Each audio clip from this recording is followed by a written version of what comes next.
യുദ്ധം അവസാനിച്ചു എന്ന് അമേരിക്കയുടെ പ്രസിഡന്റ്, യുദ്ധം അവസാനിച്ചിട്ടില്ലെന്നും അവസാനിപ്പിക്കുകയില്ലെന്നും ഇറാൻ്റെ പ്രസിഡന്റ്.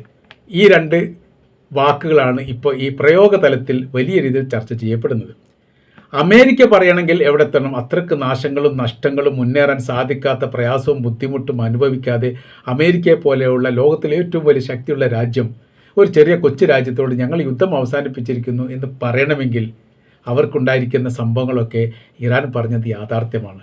കപ്പൽ തകർത്തു, അതിൻ്റെ സംവിധാനങ്ങൾ തകർത്തു, സൈനികരെ പിടികൂടി, ഞങ്ങളവരെ ജയിലിൽ അടച്ചു, അവിടെ ആകാശത്തിലൂടെ പോകുന്ന വിമാനങ്ങൾ അത്രയും ഞങ്ങൾ പരമാവധി വെടിവെച്ച് താഴിട്ടു, ഞങ്ങൾ ഇസ്രായേലിൻ്റെ സർവ്വ മേഖല ആക്രമിച്ചു, ആണവായുധ കേന്ദ്രവും ആക്രമിച്ചു, അമേരിക്കയ്ക്ക് എവിടെയൊക്കെ ബേസ് ഉണ്ടോ ഞങ്ങളുടെ ആയുധം എത്തുന്ന ദൂരം അത് എല്ലാ രാജ്യത്തെ ആക്രമിച്ചു, അഥവാ 18 രാജ്യത്തെ, ഞങ്ങളുടെ സൗഹൃദ രാജ്യമായിരിക്കുന്ന തുർക്കിയെയും അയൽ രാജ്യമായിരിക്കുന്ന അസർബൈജാനെ ആക്രമിച്ചു, വേണമെങ്കിൽ ഇനിയും ആക്രമിക്കും, ജപ്പാൻ ആക്രമിച്ചു, ജർമ്മനി ആക്രമിച്ചു, ഫ്രാൻസിനെ ആക്രമിച്ചു, അവരുടെ സൈനിക ബേസും കേന്ദ്രീകരിച്ചുള്ള സർവ്വ മേഖലയെ ആക്രമിച്ചു. അമേരിക്ക ഏതൊക്കെ മേഖലയിൽ നിന്ന് തങ്ങൾക്കെതിരെ യുദ്ധം ചെയ്തിട്ടുണ്ടോ ആ മേഖല അപ്പാടെ ആക്രമിച്ചിട്ടുണ്ട്. അപ്പോൾ ഞങ്ങളുടെ ആയുധങ്ങൾ അല്ലെങ്കിൽ മിസൈലുകൾ എത്താത്ത ഒരു മേഖലയും ഇല്ലാത്ത വിധം അരിച്ചു പെറുക്കിയിട്ടുണ്ട്. ഞങ്ങളിനും തയ്യാറാണ്. ഞങ്ങൾക്ക് ശുഷ്കിച്ചിരിക്കുന്ന അല്ലെങ്കിൽ ഒഴിഞ്ഞിരിക്കുന്ന എല്ലാ മേഖലകളും ഞങ്ങൾ ഫില്ല് ചെയ്യും. അതായത് ആയുധപ്പുരകളൊക്കെ ഇങ്ങനെ എടുത്തുകൊണ്ട് പോകുന്ന സമയത്ത് അത് കാലിയാവുമല്ലോ. എല്ലാ ആയുധപ്പുരയും ഞങ്ങൾ ഫില്ല് ചെയ്തിരിക്കുന്നു. ഞങ്ങൾ യുദ്ധത്തിന് തയ്യാറാവുകയാണ്. ഞങ്ങളുടെ യുദ്ധത്തിൻ്റെ ആരംഭഘട്ടം മാത്രമേ ആയിട്ടുള്ളൂ. ഇനി എത്ര ഘട്ടങ്ങൾ കിടക്കുന്നു, നിങ്ങളിങ്ങനെ ഓടിപ്പോവല്ല, എങ്ങോട്ട് വാ എന്ന് ട്രംപിനെ ഇറാൻ വിളിക്കുന്നു എന്ന് പറയുമ്പോൾ അത് നിസ്സാരമായിരിക്കുന്ന കാര്യമൊന്നുമല്ല, വളരെ ഗൗരവത്തിലുള്ള കാര്യം തന്നെയാണ്.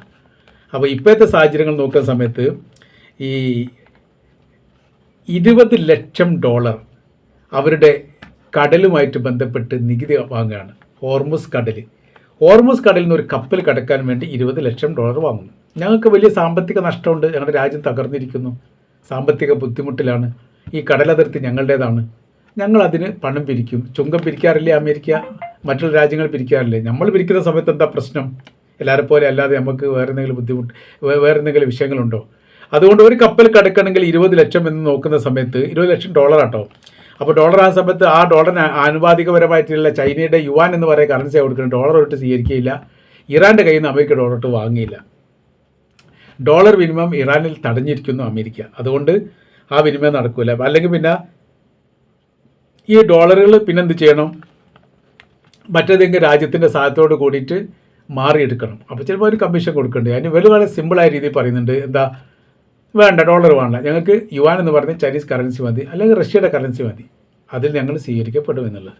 അപ്പോൾ അമേരിക്ക കണക്കുകൂട്ടുന്ന $20 ലക്ഷം ഒരു കപ്പലിന് ഇറാൻ വാങ്ങുന്നു. അപ്പോൾ നമ്മളാണ് ഈ ഉത്തരവാദിത്തം ഏറ്റെടുക്കുന്നതെങ്കിലോ $20 ലക്ഷം പകരം $5 ലക്ഷം കിട്ടിയാലും വലിയ കിട്ടില്ല. കാരണം 100 കപ്പൽ ഒരു ദിവസം കയറുകയാണെങ്കിൽ പൈസ എത്ര ഉണ്ടാവും? അതിന് സംരക്ഷണം കൊടുത്ത് കഴിഞ്ഞിട്ടാണെങ്കിൽ അതിന് 90% ലാഭമാണ്. ബിസിനസ് മെൻറ്റാലിറ്റി ഉള്ള ഒരു പ്രസിഡന്റാണ് അമേരിക്ക ഭരിക്കുന്നത്. അതുകൊണ്ട് എല്ലാം ലാഭക്കച്ചവടത്തിലൂടെ ആലോചിക്കുമെന്ന് ചുരുക്കം. അതിന് അമേരിക്ക എന്ത് ചെയ്തു? 4 കപ്പലിനെ വരുത്തി. ഈ 4 കപ്പൽ വന്ന പേര് ഇറാൻ അറിയുന്നു. ഇറാൻ ആ കപ്പലിനെ ആദ്യം തന്നെ ഉദ്ഘാടനം ചെയ്തുകൊണ്ടൊരു മിസൈൽ അങ്ങോട്ട് ഇടുന്നു. ഈ കപ്പലിൻ്റെ മധ്യത്തിൽ അത് വീണ് പൊട്ടുന്നു. കുറേ നാശനഷ്ടങ്ങൾ ഉണ്ടാകുന്നു. മിസൈലിനെ ഈ പ്രതിരോധിക്കുന്ന സമയത്ത് ഉണ്ടാകുന്ന കഷ്ണങ്ങൾ ചെതറിപ്പോയത് കൊണ്ടാണ് ഞങ്ങളുടെ കപ്പലിൻ്റെ ചില ഭാഗങ്ങളിൽ ഒരു തീപ്പൊരി വീണത്. ഞങ്ങളത് കെടുത്തുകയും ചെയ്തു. സിമ്പിളായ രീതിയിൽ അത് അവസാനിപ്പിച്ചു. പക്ഷേ പ്രശ്നം എന്താ അറിയോ? ബാക്കിയുള്ള 3 കപ്പലിനും ഇങ്ങോട്ട് വരാൻ പേടി. അതുകൊണ്ട് അവർ അവിടെ നിന്നു. എന്നിട്ട് അവർ ആഹ്വാനം ചെയ്തു. അമേരിക്കൻ പ്രസിഡന്റ് ഡൊണാൾഡ് ട്രംപ് ഒരു പ്രഖ്യാപനം നടത്തി. അദ്ദേഹം പറഞ്ഞിരിക്കുന്ന കാര്യം എങ്ങനെയാണ്? യൂറോപ്യന്മാരോട്, നാറ്റോ സഖ്യത്തോട് ഇവർ വന്ന് സഹായിക്കൽ നിർബന്ധമാണ്. നിങ്ങൾ പല ഘട്ടത്തിൽ നമ്മൾ സഹായിച്ചിട്ടുണ്ട്. നിങ്ങളുടെ യൂണിയന് പല രീതിയിൽ പണം ഞങ്ങൾ നൽകിയിട്ടുണ്ട്, ഇനി നൽകാനും തയ്യാറാണ്. ഇപ്പോൾ ഞങ്ങളൊരു വിഷമഘട്ടത്തിൽ ഞങ്ങൾ സഹായിക്കണം. യൂറോപ്യന്മാർ പറഞ്ഞു വരൂല. എന്താ അതിൻ്റെ കാരണം? ഇറാൻ എന്ന് പറയുന്ന രാജ്യം ആകെ മുറിപറ്റിയിരിക്കുകയാണ്. അവരുടെ ശരീരത്തെ ആകെ മുറിപറ്റിയിരിക്കുന്നു. അത് ചങ്ങല പൊട്ടിയ മതയാനയെ പോലെ ആയിരിക്കുന്നു. അപ്പോൾ എന്താ ചെയ്തു വിട്ടെന്ന് പറയാൻ പറ്റില്ല. വെറുതെ എന്തിന് ഒരു രാജ്യത്തിൻ്റെ ശത്രുത പിടിച്ചു പറ്റണം, ആക്രമണത്തിന് വിധേയമാകണം? ഞങ്ങളെ കച്ചവടത്തിനില്ല. ജർമ്മനി പറഞ്ഞു, ഫ്രാൻസ് പറഞ്ഞു, ഇറ്റലി പറഞ്ഞു, അങ്ങനെ കുറേ രാജ്യങ്ങൾ പറഞ്ഞു. അവസാനം എല്ലാം കൂടിയും ജർമ്മനിയെ ഇവരൊക്കെ ഭീഷണിപ്പെടുത്തിയെന്നാണ് പറയുന്നത്. വരാമെന്നേറ്റു. അങ്ങനെയാണെങ്കിൽ നമുക്ക് വരാം, വന്ന് നോക്കാം എന്നുള്ളിടത്തേക്ക് മനസ്സോട് കൂടി കഴിഞ്ഞിട്ട് അവർ പതുക്കെ പുറപ്പെടാൻ വേണ്ടി പുറപ്പെട്ടിട്ടുണ്ട് എന്നുള്ള റിപ്പോർട്ടൊന്നും വന്നിട്ടില്ല. അപ്പോൾ അതാ വെടി രണ്ടാമത്തെ പൊട്ടുന്ന അത് ഈ റഷ്യയുടെ വകയാണ്.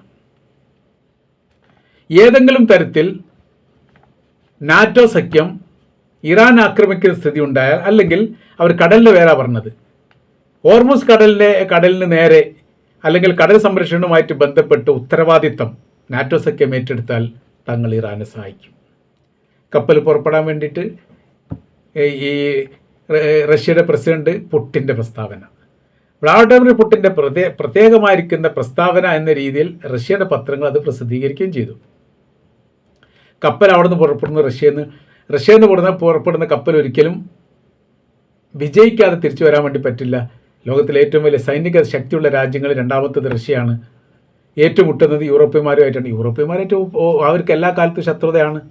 ഉക്രൈനിൻ്റെ വിഷയം എന്ന് പറയാൻ യൂറോപ്യൻ യൂണിയനിൽ അംഗത്വം നൽകുന്നതുമായിട്ട് ബന്ധപ്പെട്ട വിഷയമാണ് ഉക്രൈനും റഷ്യയും തമ്മിൽ ഇപ്പോൾ 4ാമത്തെ കൊല്ല യുദ്ധം അവിടേക്ക് എത്തിച്ചത്.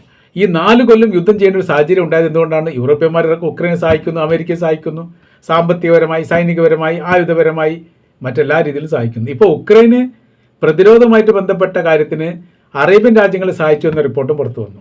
കാരണം വെച്ചാൽ ഇറാൻ നിരന്തരം ഇങ്ങനെ ആക്രമിച്ച് മിസൈലും ഡ്രോണും ഇങ്ങനെ വിട്ടുകൊണ്ടേ ഇരിക്കുന്ന സമയത്ത് അതിനെ പ്രതിരോധിക്കണമല്ലോ. തിരിച്ചേതായാലും ആക്രമിക്കില്ല. പ്രതിരോധിക്കാൻ വേണ്ടിയിട്ട് പ്രതിരോധ സംവിധാനങ്ങളൊക്കെ തീർന്നുപോയി. പിന്നെ അമേരിക്ക കൊടുക്കണം പൈസക്കല്ലാതെ അമേരിക്ക ഈ കച്ചവടം ചെയ്യൂലല്ലോ. അപ്പോൾ അത് പരമാവധി അമേരിക്കയുടെ കൈവശം തീർന്നിട്ടുണ്ട് എന്നുള്ളതാണ്. അപ്പോൾ എന്ത് ചെയ്യുന്നു? ഉക്രൈൻ പറഞ്ഞു ഞങ്ങൾ തരാൻ തയ്യാറാണ്, ഞങ്ങളെടുത്ത് സാധനമുണ്ട്, പക്ഷേ ഞങ്ങൾക്ക് പൈസ തരണം. ആ പണത്തിൻ്റെ കാര്യങ്ങളും പറഞ്ഞു. യുദ്ധഭൂമിയിലും കച്ചവടം നടക്കുന്നുണ്ട് തകൃതിയായിട്ട് എന്ന് ചുരുക്കം. അപ്പോൾ നമ്മൾ പറഞ്ഞു വരുന്ന വിഷയം, റഷ്യയിലേക്ക് എത്തിയ സമയത്ത് ഇവർക്ക് വലിയ പേടിയായി. ആർക്ക്? യൂറോപ്യൻ രാജ്യങ്ങൾക്കും നാറ്റോ സഖ്യത്തിനും. കാര്യം എന്ന് പറഞ്ഞാൽ ഉക്രൈൻ്റെ പ്രശ്നത്തിൽ തന്നെ വലിയ രീതിയിൽ ഉടക്കി നിൽക്കുമ്പോൾ തൊട്ടടുത്ത യൂറോപ്യൻ രാജ്യങ്ങളിലേക്കും വേണ്ടി വന്നാൽ തങ്ങൾ കയറുമെന്നൊരു പ്രസ്താവന ഇതിൻ്റെ ഇടയിൽ തന്നെ റഷ്യയുടെ പ്രസിഡന്റ് പറഞ്ഞിട്ടുണ്ട് എന്നാണ് പറയുന്നത്. റഷ്യയുടെ പ്രസിഡന്റ് അത് നിശ്ചയിച്ചിട്ടുണ്ടെങ്കിലും പ്രാധാന്യമായി ചർച്ചയിൽ വന്നിട്ടുണ്ട്. അവരാക്രമിച്ച എന്താ സ്ഥിതി? വലിയ വിഷയമുണ്ടാവും. കാര്യമെന്ന് പറഞ്ഞാൽ രണ്ടും കൽപ്പിച്ചിട്ടുള്ള ഒരു യുദ്ധത്തിന് അമേരിക്ക പല ഘട്ടത്തിലും തയ്യാറായിട്ട്, അതാണ് വെനിസ്വേലയായിട്ട് ബന്ധപ്പെട്ട വിഷയം. സമാനമായ രീതിയിൽ ഇറാനും ഇറങ്ങി പുറപ്പെട്ടാൽ പിന്നീട് വല്ലാതൊന്നും പ്രതലത്തിൽ പിടിച്ചു നിൽക്കാൻ അമേരിക്ക സാധിക്കുന്നില്ല. അമേരിക്ക ആണവായതുണ്ട് എന്നത് ചോദിച്ചാൽ യുദ്ധം കൊണ്ട് നേരിട്ട് കൊണ്ട് പ്രതിരോധിക്കാൻ വേണ്ടി നിൽക്കുന്ന ഒരു സാഹചര്യങ്ങൾ വന്നുപെട്ടാൽ അവിടെ അമേരിക്ക കൊടുക്കും. അതാണല്ലോ ഇപ്പോൾ കുടിക്കിടക്കുന്നത്. ഇറാനായിട്ട് ഇപ്പോൾ തോറ്റല്ലോ, ഒരു സമ്മതിച്ചല്ലോ, ഞങ്ങൾ യുദ്ധം നിർത്തിയിരിക്കുന്നു, 5 ദിവസത്തേക്ക് ഇടവേള എന്നൊക്കെ പറഞ്ഞു. ഞങ്ങൾ സമ്മതിച്ചിട്ടില്ല, മറ്റൊരു പറയുന്നത് വേറെ വിഷയം. ഇസ്രായേലും പറയുന്ന ഏറെക്കുറെ തന്നെ ഞങ്ങളുടെ ആത്മാവിന് മുറി പറ്റിയിരിക്കുന്നു, ഞങ്ങൾ വലിയ ക്ഷീണിതരാണ്, വലിയ പ്രയാസത്തിലാണ്, ഇന്നത്തെ സഹായം മറക്കാൻ വേണ്ടി സാധിക്കുകയില്ല. അതികഠിനമായിരിക്കുന്ന ശിക്ഷയാണ് ഇറാൻ്റെ ഭാഗത്തു നിന്ന് നമ്മളുടെ ഹൃദയത്തിന് നേരെ, ഹാർട്ട് എന്നാണ് പ്രയോഗം, അതിന് നേരെ വന്നത്. നമ്മുടെ ഡിമോണ ഫാക്ടറിക്ക് നേരെ അവർ ആക്രമണം നടത്തിയിരിക്കുന്നു. വൻ സുരക്ഷാ സംവിധാനമായിരുന്നു. സുരക്ഷാ സംവിധാനം തകർന്നിരിക്കുന്നു. നമുക്ക് വലിയ മുറിപ്പാടുണ്ടായിരിക്കുന്നു. ഇന്നത്തെ സായാഹ്നം പോലെയുള്ളൊരു വൈകുന്നേരം ഇസ്രായേലിൻ്റെ ചരിത്രത്തിൽ ഉണ്ടായി. 1948 2026 വരെയുള്ള 25-50 കൊല്ലത്തെ കണക്ക് ലിസ്റ്റൊക്കെ എടുത്തിട്ട് യുദ്ധത്തിൽ അവർ നേടിയിരിക്കുന്ന വിജയവും മേൽക്കോയ്മയും ലോകം അംഗീകരിച്ചതും 4, 5, 6 രാജ്യങ്ങളോട് നേരെ ഏറ്റുമുട്ടിയിട്ട് മണിക്കൂറുകൾക്കൊക്കെ അവരെ നിലം പരിശാക്കിയിട്ട് രാജ്യത്തേക്ക് തിരിച്ചു പോകുന്നതിൻ്റെയൊക്കെ അഭിമാനമൊക്കെ അയാൾ ഓർത്തുകൊണ്ടാണ് പറഞ്ഞത്. അയാൾ കുറേ ഓർക്കുക എന്നല്ലാണ്ട് വലിയ കാര്യമൊന്നുമില്ല. ഇറാൻ വീണ്ടും ആക്രമിച്ചു, വീണ്ടും അടിച്ചു. തിരിച്ചടിക്കാൻ വേണ്ടിയിട്ട് ഇസ്രായേലിന് സാധിക്കാതെ പോകുന്നു. കാര്യം അവിടെ ഇപ്പോൾ പ്രതിരോധം അല്പാൽപമായിട്ട് വന്നു വിട്ടിരിക്കുന്നതെന്ന്. എവിടെ? ഇറാനെ സംബന്ധിച്ചിടത്തോളം ആ മേഖല ഏറ്റവും വലിയ രാജ്യമാണ്. ഇസ്രായേലിനെ സംബന്ധിച്ചിടത്തോളം ചെറിയ രാജ്യമാണ്. അതിലും ചെറിയ രാജ്യം എന്ന് പറയുന്ന സമയത്ത് ഇപ്പോൾ ഖത്തറുണ്ടാവും, കുവൈറ്റ് ഉണ്ടാവും, ബഹ്റൈൻ ഉണ്ടാവും, ഈ 3 രാജ്യം. അതല്ലാതെ ബാക്കിയുള്ള രാജ്യങ്ങൾ അത്യാവശ്യം വലുപ്പം. ഇറാൻ വലിയ രാജ്യം, ഒമാൻ അത്യാവശ്യം വലിയ രാജ്യമാണ്, സൗദി അറേബ്യ ആ മേഖല അതിലും വലിയ രാജ്യമാണ്. അപ്പോൾ പിന്നെ അവിടെ വരുന്നത് UAE ആണ്. UAE അത്യാവശ്യം വലിയ രാജ്യം തന്നെയാണ്. അപ്പോൾ ഈ 3 രാജ്യം ചെറുതും വലുതും, 3 രാജ്യം ചെറുതുമാണ്. അതിൻ്റെയൊക്കെ ഇടയിലാണ് ഇപ്പോൾ ഇസ്രായേൽ എന്ന് പറയുന്ന രാജ്യം നിൽക്കുന്നത്.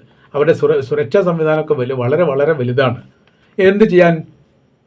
പ്രതിരോധിക്കാൻ വേണ്ടി സാധിക്കുന്നില്ല. മാത്രമല്ല അവിടെ എല്ലാ പ്രതിരോധ സംവിധാനം തകർന്നിരിക്കുന്നു. ബങ്കറുകൾക്ക് നേരെ ബങ്കറുകളിലേക്കുള്ള ആക്രമണത്തെക്കുറിച്ച് അവർ പറയുന്നത്, സാധാരണഗതിയിൽ ഈ മിസൈൽ എന്ന് പറയുന്നത് നേരെ കുത്തനെയാണ് പൊന്തുക. സ്ട്രൈറ്റ് ആയിട്ട് പൊന്തിയിട്ട് ലെവലായിട്ട് ഇങ്ങനെ പോയിട്ട് പിന്നെ ഡൗൺ ആയിട്ട് ഇങ്ങനെ താഴോട്ട് പോകും. അപ്പോൾ ഇങ്ങനെ ആ സമയത്ത് ഏകദേശം യു മോഡലാണ് ഇത് പോവുക. കുത്തനെ പൊന്തുന്നു, പിന്നെ ലെവലാവുന്നു, സ്ട്രൈറ്റ് പോകുന്നു, പിന്നെ കുത്തനെ അങ്ങനെ തന്നെ മൂർച്ച താഴോട്ടാക്കിയിട്ട് വീട് പൊട്ടുന്നു. അതിന് ഇവരെന്ത് ചെയ്യുമെന്നറിയോ? ഇപ്പോൾ ഇറാൻ ചെയ്യുന്ന പരിപാടി എന്ന് പറഞ്ഞാൽ ഈ ഒരു ബിൽഡിംഗ് ആണ് തകർക്കുന്നതെങ്കിൽ ബിൽഡിങ്ങിൻ്റെ കുത്തനെ പോയിട്ട് അവർ വിടൂല. പകരം എന്ത് ചെയ്യും, ബിൽഡിങ്ങിൻ്റെ ഏറ്റവും അടിഭാഗത്തേക്ക് ഇങ്ങനെ കൂർപ്പ് വെച്ചിട്ട് സ്ട്രൈറ്റായിട്ട് മണ്ണ് തുരന്നിട്ട് ആക്രമിക്കുന്ന രീതിയിലാണ് മിസൈൽ വിടുന്നത്. അതുകൊണ്ട് എന്താ, ഈ ബിൽഡിംഗ് അപ്പാടെ തകരുകയും ചെയ്യും, അതിൻ്റെ അടിയിലുള്ള ബങ്കറുകളും തകരും, അതിലുള്ള ആൾക്കാരും മരിക്കും. ഈ ഒരു പ്രവൃത്തിയാണ് ഇപ്പോൾ ചെയ്യുന്നത്. ഇതെല്ലാം വലിയ രീതിയിലുള്ള മുറിപ്പാട് പറ്റിയിരിക്കുന്നത് ഇറാനിൽ മരിച്ചതിനേക്കാണ് കൂടുതൽ ഇസ്രായേൽ മരിച്ചിട്ടുണ്ട് എന്നുള്ളതാണ് ഏറ്റവും ഒടുവിലത്തെ റിപ്പോർട്ടിൻ്റെ അടിസ്ഥാനത്തിൽ നമുക്ക് പറയാൻ വേണ്ടിയിട്ട് സാധിക്കുന്നത്.